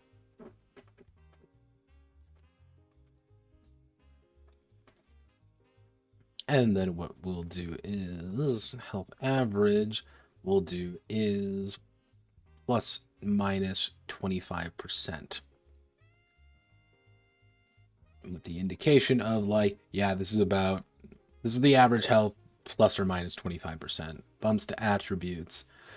On average, we have about 10 for Lamia, so that's the highest. So we need to make them stronger than Lamia. We'll give them 12. We'll only increase it by 3 each.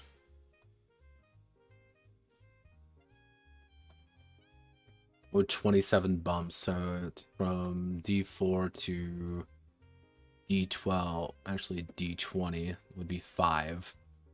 So technically,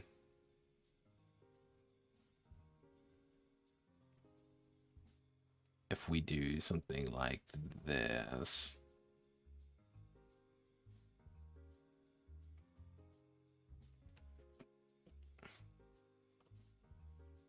number of abilities, we'll do 3, 4, 5, 6, 7, 8.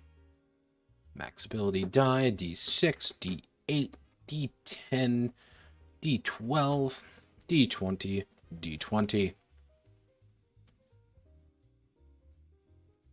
Okay, so we've got our basics here.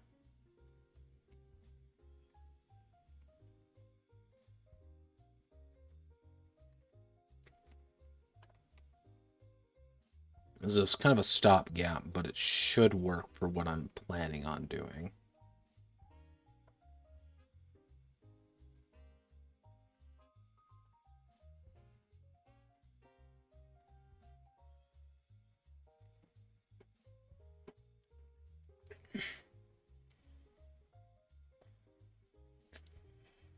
Okay, so we want to make the Mad Chimera. And we're going to make this a fairly average boss fight. And since we'll look at 65 health now, we'll do about a health at, oh, I don't know. We'll do 80. We'll do 70 health. How about that? Let's do 85 health. These guys can do quite a bit of damage if they want to. So, Mad Chimera, about 80 health, bumps to attributes. So it's got its faith, its finesse, its strength. Actually, it would be its faith, finesse, strength, toughness, and willpower. And since everything starts at D4,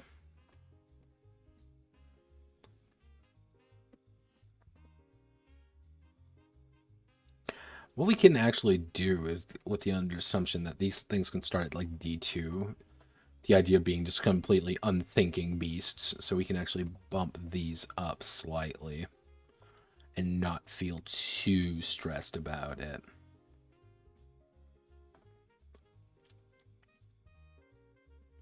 So let's see, 12. So let's do, we'll keep faith at D12, but finesse we want to get fairly high. So let's do D10 on finesse. So that would be D6, D4, D6, D8, D10. So that's 4 bumps there. We need to make you D12 because you're big and scary. Toughness, D12, 5. And we've already gone over. So that would be 8, 13. Actually, wait a second. How much do we have? We have 14.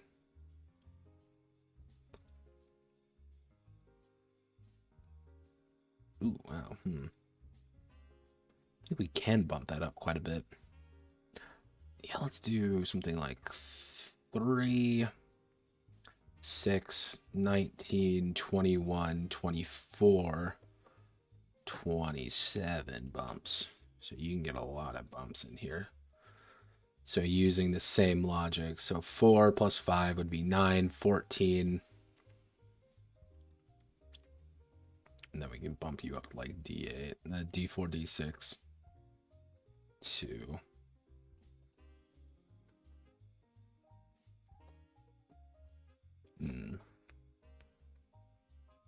Yeah, that works. Not really that tough. So it would be 10, 14, 16. Okay. You're acting pretty quick. You don't have any excessive attributes. So your abilities, what we can do is like a Mad Tiger. Mad Clawing, and you can have max, so D6 and pretty much any melee attack. He gets to trigger that. A Pounce. D8, and pretty much he gets to add that to any move plus melee attack. And then we'll probably do a Sonic.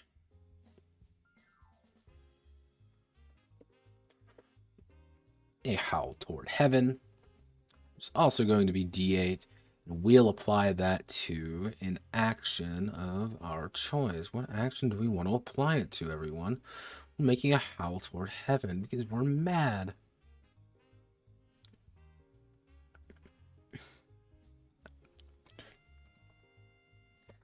He just wants to disrupt you. That's all he wants to do.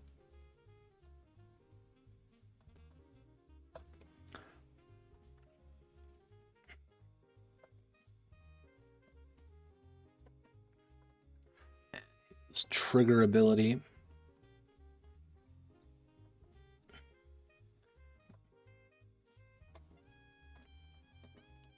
His trigger ability is going to be pretty simple. After he hits half health, he's going to get, when he hits D12 on his beat die, he can perform a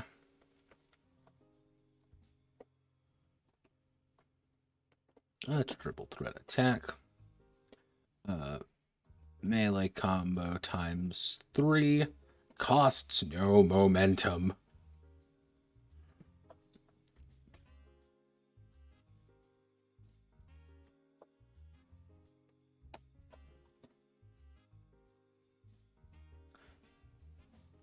That's his trigger. Pretty much he can do that. He can melee combo 3 times for no momentum. That means he's going to be rolling D12 strength. Plus, at that point, he's going to have D8 mad clawing and D10 for pouncing. He's going to be able to move very quickly and very easily rip people to shreds if they are not fast enough. Or do not allow him to hit that higher tier. So he's only average, and he's not actually that tough. You can beat him in a lot of faith checks. The problem is that he's kind of just spooky in his own way. So I'll insert table 1 by 1.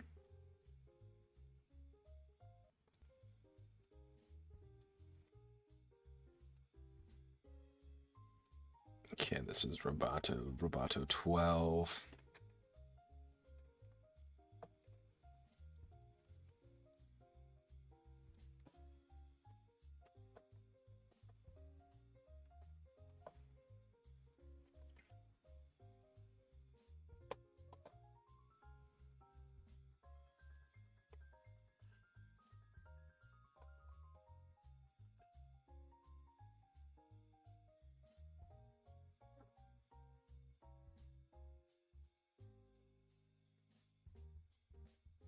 These are tied to actions. The character can perform on the battlefield. His character is injured, so they're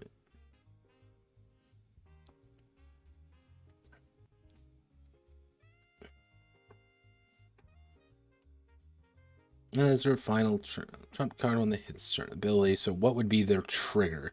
So their trigger is when their conviction equals 10 or less. That is when they trigger into their triple threat attack.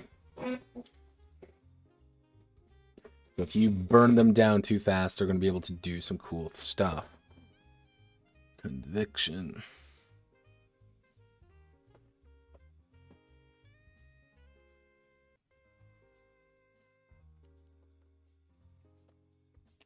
Again, their faith is really low, so they're not really going to be using any magic, but that's not the point.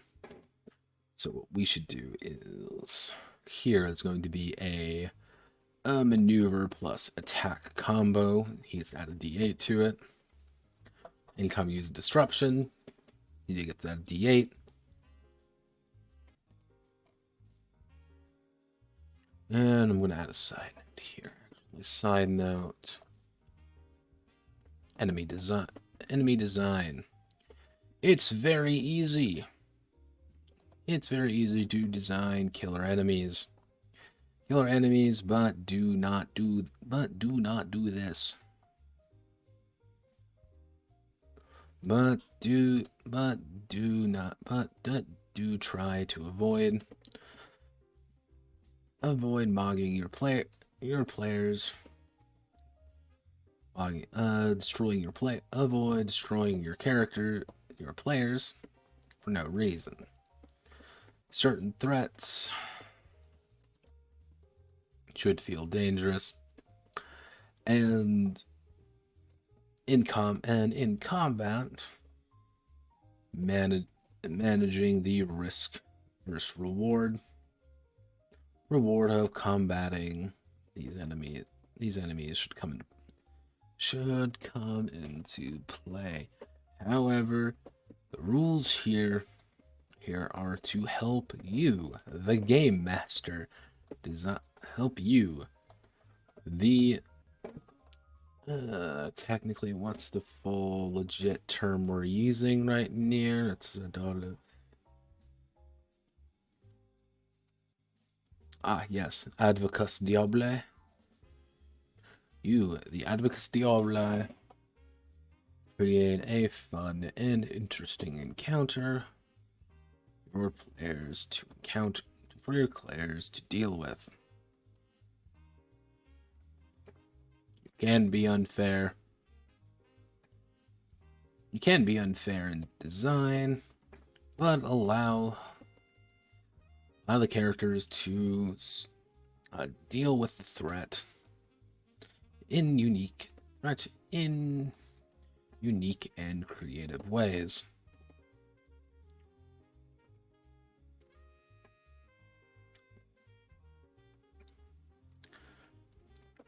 You're here to have fun, and so are they. Which does remind me, I forgot to add something. Insert table there.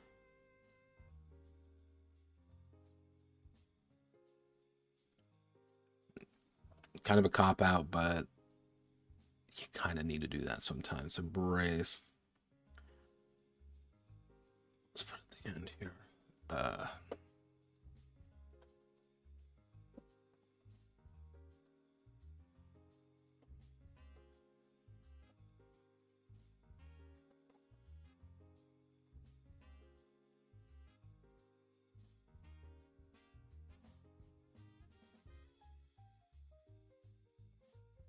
The check is called. It may use their current beat die. Beat die. There we go. I always like adding the other option because you can never predict what players want to do. And if you can predict what players want to do,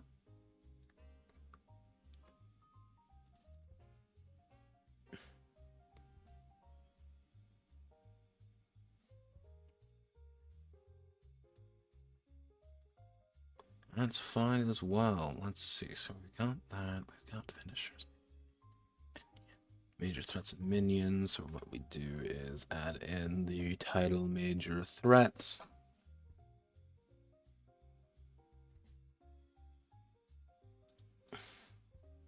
If I really want to fuck with people, I do major threats right here. Make that not 2. We need to make that 3. Now we get to type in this section.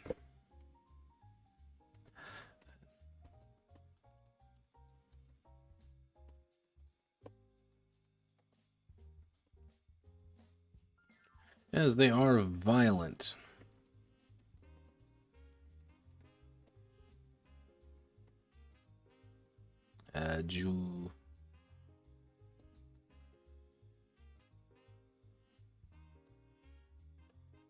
Go forth.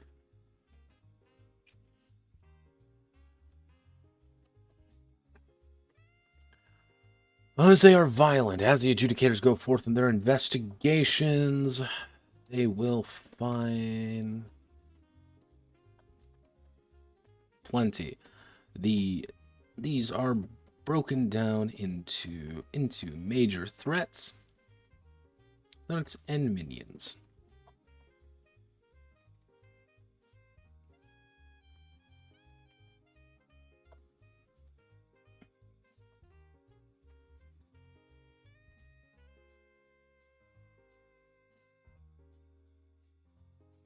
Okay, so we got this, we've got this.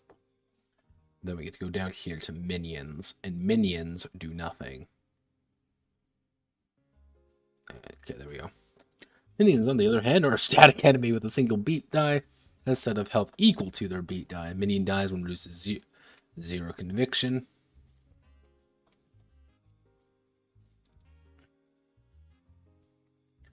All minions will act on initiative 0, acting order of their beat die in a descending order. A minion cannot maintain air and will fall to the ground on their next action. Minions cannot maintain... Actually, what I should say is, unless a minion is flying, they cannot maintain air. Has reduced the amount of actions they may commit, but each minion can be unique in certain qualities and powers. Well, it can be unique in certain qualities as they possess. Plus their weapon in damage. Target distribute. Oh, we don't need this anymore. Reduce target beat die by 1 step.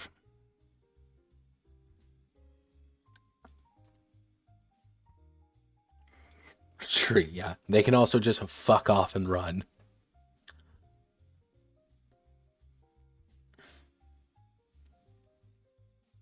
Yeah. Minions are not exactly complex creatures, but they don't need to be complex. Because they're fucking minions.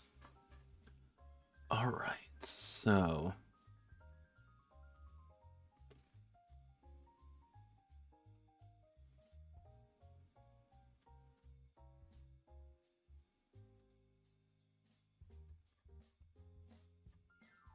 Bum, bum.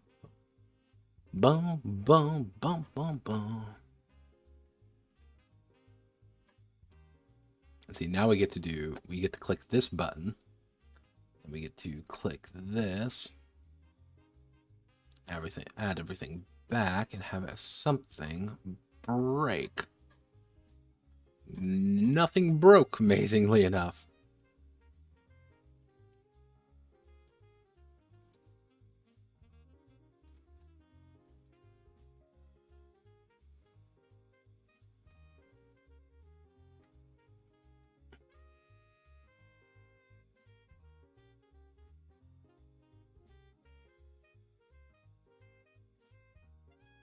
You are just going to become normal text now.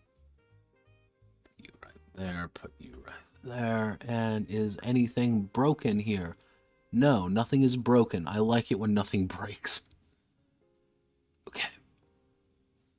Ooh, wait a moment. Hello, giant picture of tree. How do you do?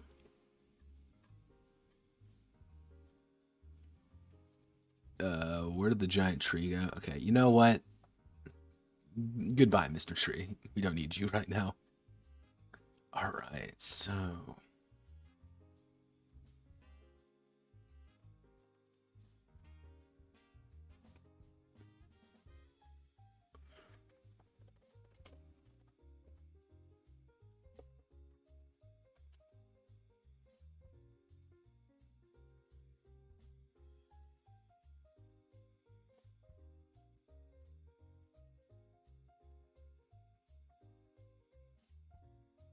That's okay, there we go.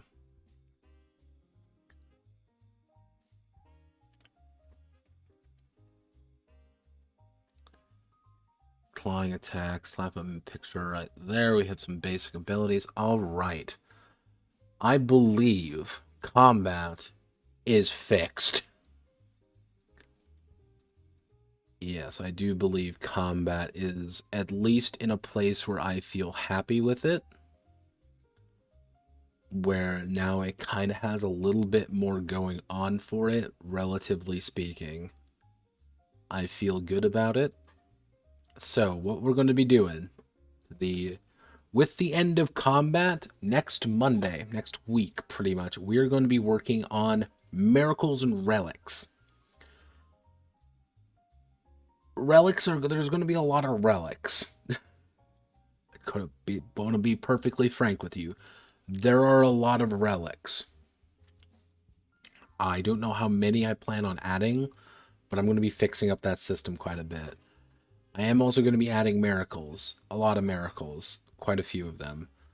Some of them will be passive miracles, though. I'm estimating probably about, like, 2 passives per section, which I want to get across that's fine. I'll probably add in some more it's pretty much going to be combat miracles and passive miracles, just to allow characters to do certain things. And I'm also going to formalize one of the notes at the end with it being, hey, it's okay for you to not use exactly the ones here. These are what they're roughly about. Play it by ear.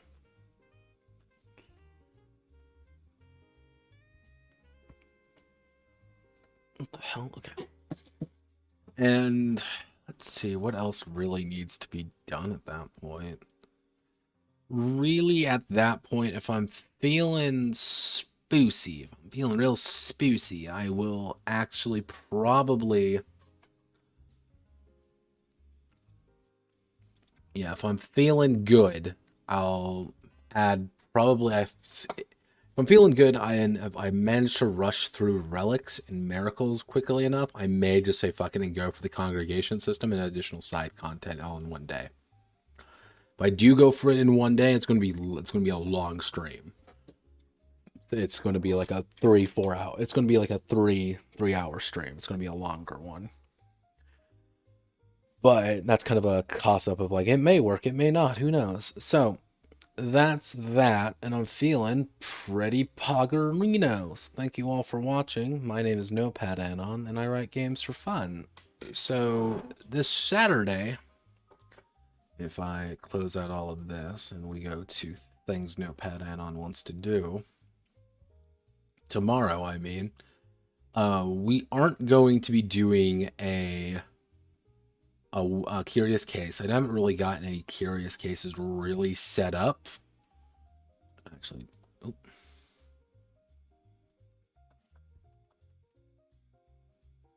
Okay, it doesn't pop up here. Yeah, I don't really have any curious cases set up at the time. I'm kind of still hunting down some things. The current lineup, though, if we go to... God damn it. Where are you?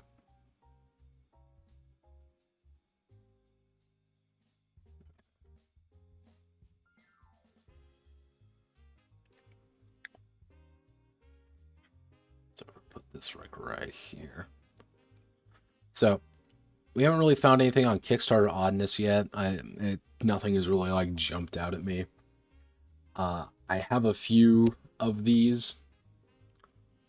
One I can, if I want to do a game that made it, but I'm trying to find this one anywhere I can find it. If not, I might scrap it, and I might scrap this one and try to find another one, but I can do the Curious Games of the game that made it. I just need to find time to read through Iudicis, and if things go according to plan next week, the week after this one, I might do this one, just because I've been kind of holding off on this one for a while.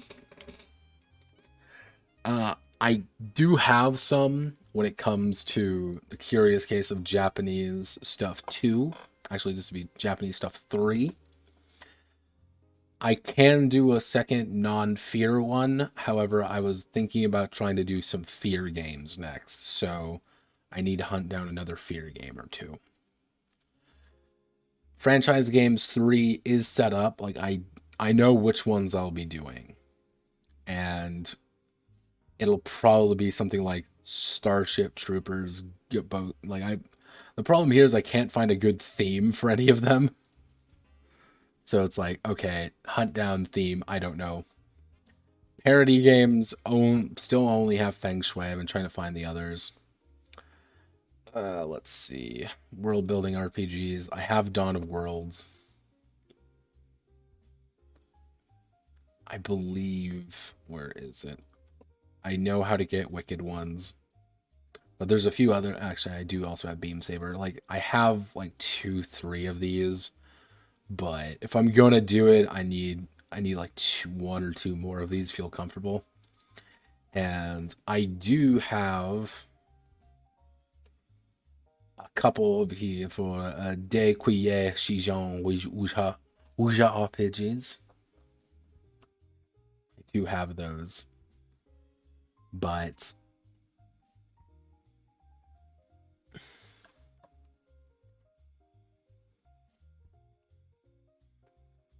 once again, it's optional like most other things.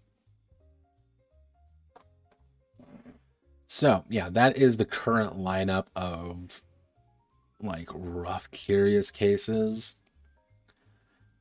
A lot of I don't quite know what I want to do yet. So but for like right now, probably tomorrow, if I don't get like completely sidelined doing something, we'll probably get the initial bits of Fleshmech Annihilator up and running and see how I feel about that. If not Fleshmech Annihilator, I'll be working on something else. But yeah, we'll be doing something tomorrow. So thank you all.